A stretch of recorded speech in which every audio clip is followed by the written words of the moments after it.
If you're graduating with your social work degree here soon, or maybe you graduated not too long ago, I want you to watch this video. It can be extremely exciting, but it can also be overwhelming at the same time. And I was once there. I'm going to give you a few pieces of advice I wish someone would have gave me when I was walking across that stage.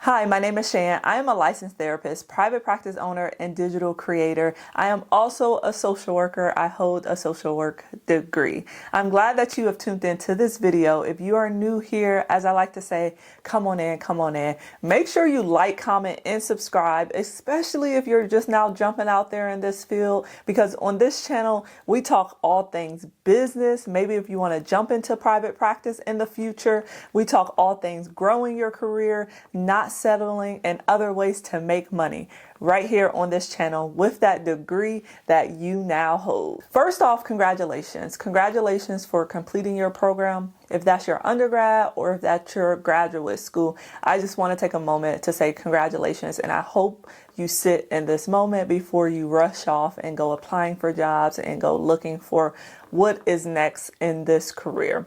But I want to tell you a little bit about my background and my story. Like I said, I hold a social work degree. I actually hold two. So I got my undergraduate in social work, and I also got my master's in social work. And I love this field. I wouldn't change my degree for anything. You can do so much. So when I was graduating grad school specifically, because I went straight from undergrad to grad, but when I was graduating grad school, I kind of went through this phase of just like questioning my degree.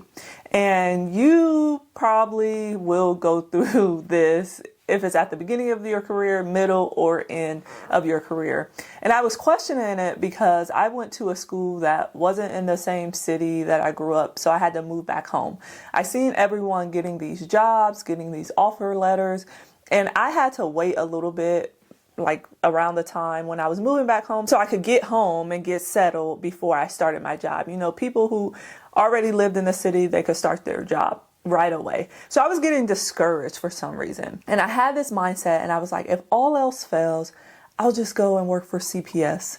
Knowing I did not want to work for CPS. My dream, I wanted a hospital job, like right after I graduated. I wanted to be in medical social work. I wanted to do medical social work. So I was interviewing at places. I'm here in Columbus, Ohio. I was interviewing at Ohio Health. I was interviewing at Mount Carmel. I was interviewing at Nationwide Children's. I ended up getting a job at Nationwide Children's Hospital. And again, this is no knock to anyone who works at CPS. It just wasn't the route for me. But when I was having these interviews, I was talking to social workers, and some were truthful with me because I had some connections and some people put me in certain places. And they were like, this may not be like the medical route when it came to discharge planning and stuff. They were like, this may be a career that you need to start later on in your career, or a job you need to start later on in your career, because it can be boring. When you first graduate, you want a little excitement, like you want to get your hands dirty, you want to learn a little bit more. I'm so grateful that they gave me that advice. I think it's important that we go through the licensure phase, because normally those jobs, you're like in the trenches and you are learning so much, you're getting so much experience I wouldn't trade for the world. If you started off with the boring jobs or the jobs that are a little more stable, or even private practice, you may not be able to get that experience. So I am grateful just with our whole process and our whole process of having to get licensed. Anyways, I got a job at Nationwide Children's Hospital. It was in their primary care. But their primary care was like a mini emergency room. I'm not kidding you. We got so many things when it came to abuse, when it came to suicide, because these people are, you know, when you're kids, you normally go to the doctors more, but we are their first contact because we're out in the neighborhoods, we're out in the communities, we're not the emergency room. People are coming to us frequently, but not that frequently. So when things have piled up over the years, they kind of come to the doctor and pile it on us. And then the social worker gets called or the psychologist get called. So I like to call it a mini emergency room. So I got a lot of experience there. From there, I did some work in community mental health. After community mental health, I ended up going to the Department of Veterans Affairs. And I thought that was my dream job. And I've done plenty of videos on that. I always had the dream of starting my own private practice, but I was going to push that dream away because I was like, I got into the VA, like I'm set.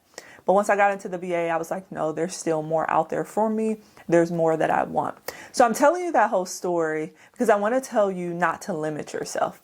Grad school can put some very limiting beliefs on us when it comes to what we can do and the career paths we can go down. And I had a professor in grad school and she did a lot. She was amazing. And she would say, yeah, you can make $50,000 a year if you want as a social worker. Typically, that's what most people settle for, 50, 60,000, or you can make six figures and beyond. And the only thing that's stopping you from getting to that six figures or more is your mind, is your mindset.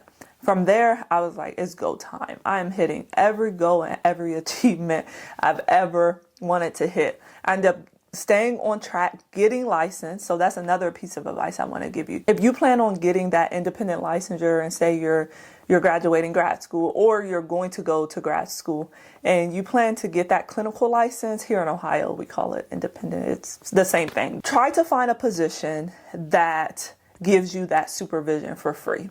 If you can't, I get it, especially if you start off maybe in a private practice. Sometimes they don't give that supervision. But if you can, get that supervision because that is extremely important for the next step in your career or for growing in your career.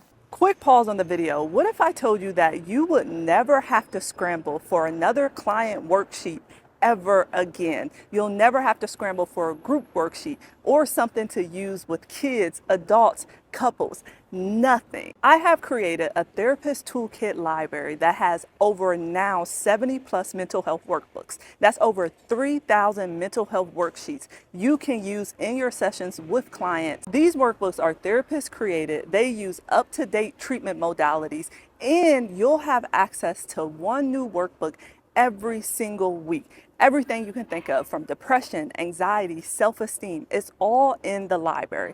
I want to invite you over to our Therapist Toolkit membership for one low cost, and you can take back some of your time when it comes to session prep. Link is in the description. Now let's get back to the video. But I got my clinical license and I was like, it's go time. Immediately when I got that, I started thinking about private practice.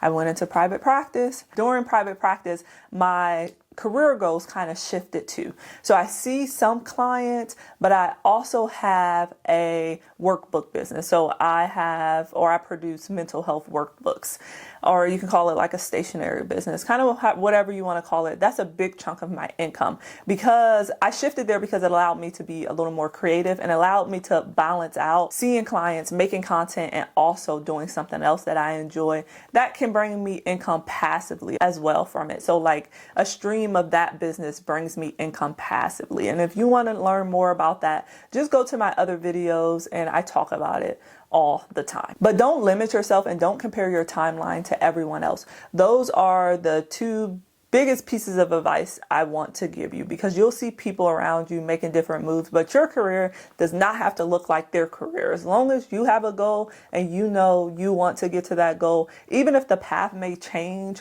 like keep focusing on whatever goal you want to do. Like you can work for the FBI, you can work for a police station.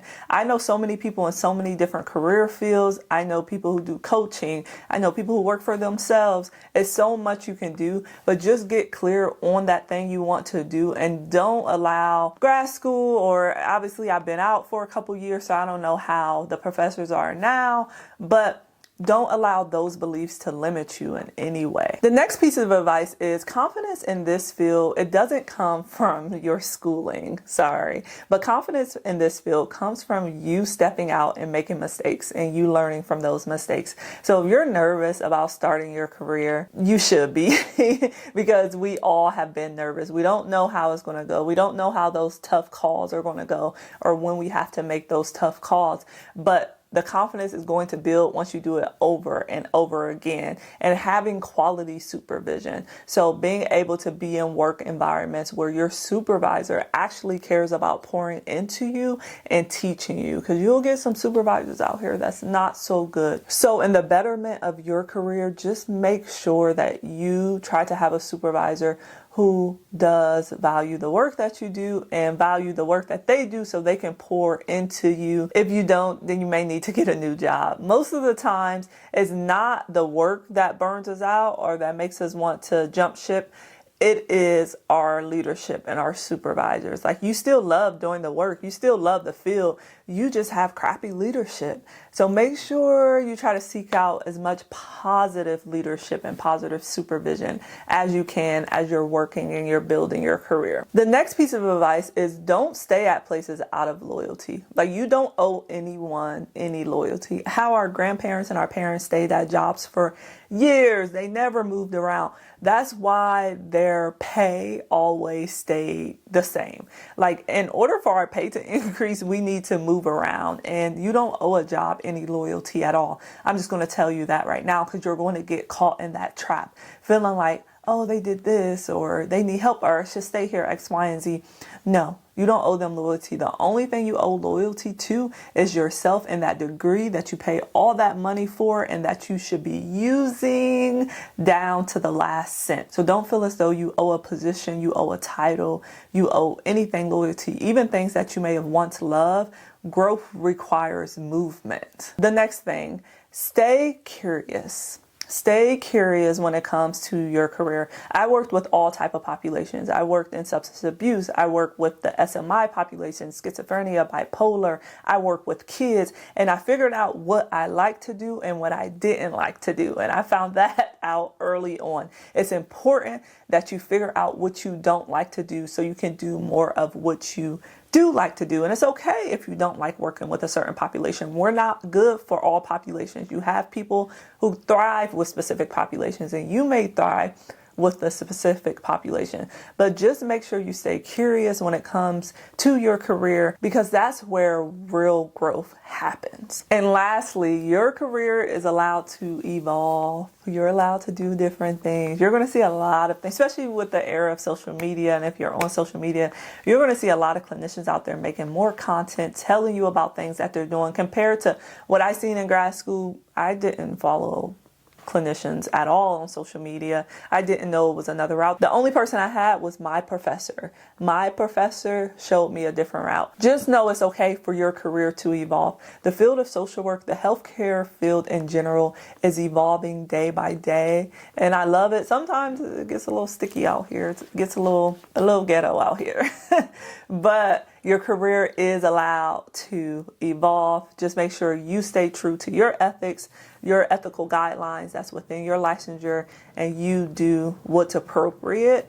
But we can do more things. There's more opportunities. There's more things just in general for us to do. And I love that for us. Like, I really, really love that for us. The main thing I want you to take from this video is you don't have to have everything mapped out before graduation or even after graduation. The whole point is getting in the field, learning what you love to do and learning what you do not love to do, and kind of taking it from there, but making sure you stay in the driver's seat of your career and you take control of your career, and you just don't let it pass you by, or you just don't let the degree go to waste. Because like I always say, there's more out there for us to do. If you like this video, make sure you like, comment, and subscribe, because like I said, I'm always talking about business, career growth, making more money in this field that is maybe not the traditional route. So I hope you tune in for next week's video, and I'll catch you guys later.